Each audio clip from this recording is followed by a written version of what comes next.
Well, from extreme bushfires to the floods we're seeing now, Australia is experiencing the devastating effects of climate change. One man who has contributed significantly to what we now know about climate scientists is Professor Michael Mann, whose work led to the creation of the famous hockey stick graph that you're seeing there, drawing a link between carbon emissions and global warming. We are pleased now to say that he joins us, Professor Michael Mann in Pennsylvania in America. Professor, thanks for your time. From the time that study came out in 1998 to today, I mean, how far have we come in our understanding of climate change? Yeah, thanks. It's great to be with you. We've come a long way. That was decades ago. It's hard to believe. More than 2 decades ago when we published that study. And so at that point, we, and in fact, scientists already knew through multiple lines of evidence that human-caused warming was here.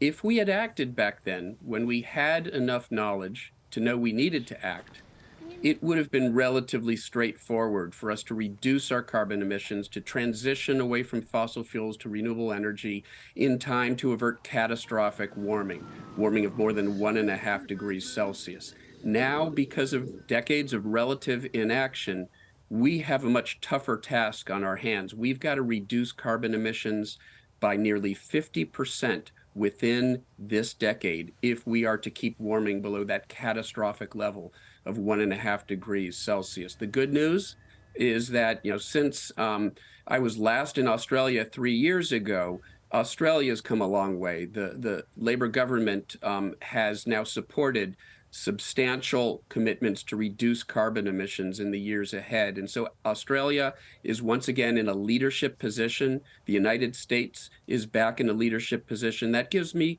some confidence that we can do this. There's still time to do it, and there is some new leadership emerging here. So it's not too late.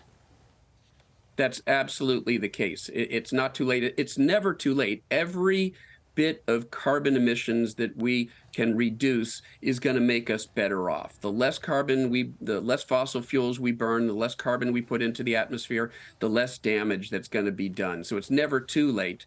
But we do have a pretty narrow window now. Again, 10 years to bring down those carbon emissions by 50%. That requires a substantial transition away from fossil fuels towards renewable energy if we are to prevent ever more catastrophic impacts. And Australia has already seen catastrophic climate change, from the black summer that I saw firsthand down there 3 years ago to the devastating floods that we've seen more recently. This is the face of climate change. Dangerous climate change is here. Now it's a matter of preventing it from getting worse.